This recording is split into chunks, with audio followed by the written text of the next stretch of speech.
하나님의 은혜와 평강이 이 말씀을 듣는 모든 분들과 함께하기를 기도합니다. 오늘 우리가 나눌 이야기에 앞서 만약 이 메시지가 여러분의 마음에 울림을 준다면 좋아요와 구독을 통해 저희에게 힘을 실어주시고 이 말씀을 주변에 공유하며 복음의 씨앗을 함께 심는 일에 동참해 주시길 부탁드립니다. 여러분의 작은 행동이 누군가에게는 큰 위로와 변화의 시작이 될 수 있습니다. 주님의 이름으로 축복합니다. 오늘날 우리는 무엇이 진정한 신앙이며 하나님께서 기쁘게 받으시는 헌신인지에 대해 깊이 생각해보고자 합니다. 우리가 얼마나 큰 목소리로 찬양하는지, 얼마나 열정적으로 노래하는지는 하나님께 중요하지 않습니다. 하나님께서 보시는 것은 오직 하나, 바로 우리의 마음입니다. 우리가 얼마나 진실하게 우리의 마음을 그분께 드리는가 하는 것입니다. 우리는 종종 유튜브나 대형 집회에서 설교하는 유명한 목사님들이야말로 가장 위대하고 하나님께 가장 헌신된 종이라고 생각하는 경향이 있습니다. 물론 그분들이 그러하기를 간절히 바랍니다. 하지만 우리가 반드시 기억해야 할 것이 있습니다. 단지 세상에 이름이 알려졌다는 사실, 수많은 사람이 보는 인터넷 방송에서 설교한다는 사실이 그 사람의 삶이 온전히 하나님께 드려졌다는 증거가 되지는 못합니다. 바로 지금 이 순간에도 이름 없는 작은 시골 교회에서 단 5명의 성도를 섬기는 목사님이 계실 수 있습니다. 그리고 어쩌면 그분의 삶이, 그분의 마음이 세상에 알려진 그 어떤 설교자의 것보다 하나님 보시기에 더욱 아름답고 온전히 헌신된 것일 수 있습니다. 우리의 목표는 거대한 사역을 이루는 것이 아닙니다. 온 세상에 유명해지는 것도 아닙니다. 신앙의 본질은 그런 외적인 것에 있지 않습니다. 진정한 목표는 보이지 않는 곳에서 은밀한 중에 우리 자신과 우리의 마음을 온전히 하나님께 드리는 것, 우리의 존재 전부를 그분께 바치는 것입니다. 우리가 사람들 앞에서 보여주는 모습은 우리가 은밀한 곳에서 하나님과 함께하는 모습의 결과여야 합니다. 신학자들과 철학자들이 오랫동안 던져온 질문이 하나 있습니다. 만약 하나님께서 모든 것을 자신의 영광을 위해 행하신다면 왜 하나님께서는 아무도 지나가지 않는 깊은 숲속에 이 세상에서 가장 아름다운 장미 한 송이를 피어나게 하실까? 아무도 보지 못하는 그 장미를 통해 어떻게 하나님께서 영광을 받으실 수 있을까? 형제자매 여러분, 그 답은 이것입니다. 비록 이 세상의 그 누구도 그 장미를 보지 못한다 할지라도 하나님께서는 영광을 받으십니다. 왜냐하면 바로 하나님께서 매일 그 장미를 보고 계시기 때문입니다. 오늘날 교회 안에는 마치 연예인처럼 유명세를 누리는 기독교인들이 있습니다. 하지만 그것이 하나님께서 그들과 함께 하신다는 증거는 아닙니다. 반대로 어떤 형제님이 아주 척박한 환경에서 10년간 헌신했지만 교인이 단 20명에 불과하다고 해서 그것이 하나님께서 그와 함께 하시지 않는다는 증거가 될 수도 없습니다.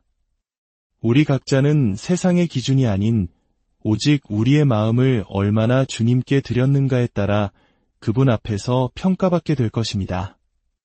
진정한 신앙인의 삶이란 그분의 종이 되어 그분을 위해 그리고 그분을 향해 살아가는 것입니다. 로마서 12장 2절은 이렇게 말씀합니다. 너희는 이 세대를 본받지 말고 오직 마음을 새롭게 함으로 변화를 받아 하나님의 선하시고 기뻐하시고 온전하신 뜻이 무엇인지 분별하도록 하라. 이 세대를 본받지 말라는 것은 이 타락한 세상이 만들어 놓은 틀에 너 자신을 끼워 맞추지 말라는 의미입니다. 세상 문화는 우리를 자신의 틀 속에 가두려고 합니다. 마치 진흙을 네모난 틀에 부어 똑같은 모양의 벽돌을 수없이 찍어내듯이 말입니다. 세상은 우리 모두가 똑같은 생각, 똑같은 가치관, 똑같은 모습의 벽돌이 되기를 원합니다. 그리고 안타깝게도 오늘날 많은 기독교인과 목회자들이 세상의 그 틀 안에서 성공적으로 찍혀나온 벽돌처럼 보일 때가 많습니다. 어떤 젊은 설교자들은 세상 사람들에게 더 가깝게 다가가기 위해 혹은 영향력을 갖기 위해 세상의 유행을 따라 옷을 입고 문신을 하고 세상적인 말투를 사용해야 한다고 말합니다. 하지만 형제자매 여러분, 우리는 세상과 똑같아짐으로써 세상에 영향을 미치는 것이 아닙니다.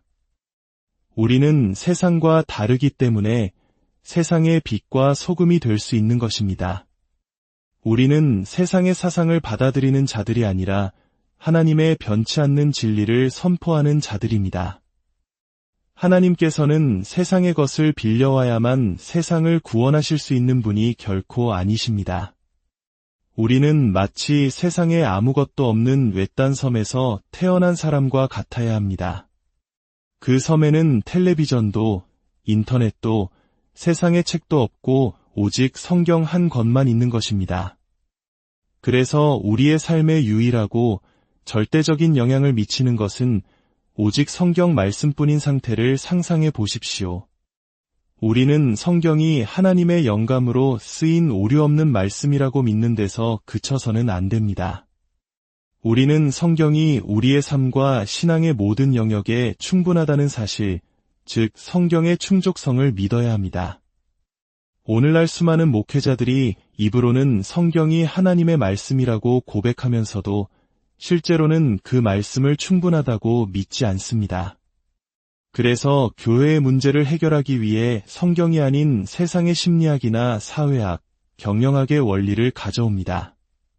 형제자매 여러분, 우리가 인간적인 방법과 세상의 지혜를 의지하는 것을 멈추고 우리 자신을 잘라낼수록 우리는 하나님의 영광과 능력을 더욱 선명하게 보게 될 것입니다. 반대로 우리가 세상의 생각과 방식을 더 굳게 붙잡을수록 우리는 하나님의 영광과 능력으로부터 멀어지게 될 것입니다. 이것은 구약의 이스라엘 역사를 통해 반복적으로 증명된 교훈입니다. 이스라엘이 오직 하나님과 그분의 지혜, 그리고 그분의 약속만을 신뢰했을 때 나라는 번성했습니다. 그러나 그들이 이집트나 아시리아 같은 강대국의 힘, 즉 인간의 팔을 의지했을 때 그들은 처참하게 무너졌습니다. 우리는 깨어있는 거의 16시간 동안 적의 영토 한가운데서 살아가고 있습니다. 세상은 문화를 통해, 주변 사람들을 통해, 미디어를 통해, 직장에서의 대화를 통해 끊임없이 우리에게 말을 걸어옵니다. 16시간 동안 우리는 세상의 가르침을 듣고 있는 셈입니다. 그렇다면 스스로에게 질문해 보십시오. 나는 하루에 얼마나 많은 시간을 주님과 함께 보내며 그분의 말씀을 듣고 있는가? 우리가 왜 이토록 연약함 속에 살아가는지 그 이유는 결코 신비로운 것이 아닙니다. 어떤 분이 제게 와서 목사님, 기독교인으로 사는 것이 너무 힘들고 저는 너무 연약합니다. 어떻게 해야 할지 모르겠습니다. 라고 말할 때 저의 첫 번째 질문은 항상 이것입니다. 형제님은 매일 얼마나 많은 시간을 하나님의 말씀과 함께 보내십니까? 매일 얼마나 무릎 꿇고 주님과 교제하십니까? 그것이 어렵다고요? 그것이 나의 은사가 아니라고요? 여러분이 연약한지는 미스터리가 아닙니다. 특별히 목회자 여러분, 여러분은 이것이 진실임을 알고 있습니다. 너무나 많은 목회자들이 성경을 깊이 연구하지 않습니다. 너무나 많은 목회자들이 기도하지 않습니다. 제 삶에는 두 가지 종류의 활동이 있습니다. 하나는 군화를 신고 하는 일이고 다른 하나는 군화를 벗고 하는 일입니다. 먼저 군화를 신고 하는 성경 연구가 있습니다. 설교를 준비하거나 성경 본문을 깊이 파고드는 일은 결코 쉽지 않습니다. 그것은 힘든 노동입니다. 헬라어 문법을 분석하고 여러 주석을 참고하며 씨름하는 시간입니다. 때로는 머리가 터질 것처럼 피곤하지만 이 책이 생명의 말씀이기에 포기할 수 없습니다. 마찬가지로 군화를 신고 하는 기도가 있습니다. 바로 중보기도입니다. 다른 사람들의 문제와 아픔, 교회의 필요를 하나님께 아뢰는 것은 영적인 노동입니다. 육신은 피곤하고 지치지만 이것은 반드시 해야만 하는 거룩한 의무입니다.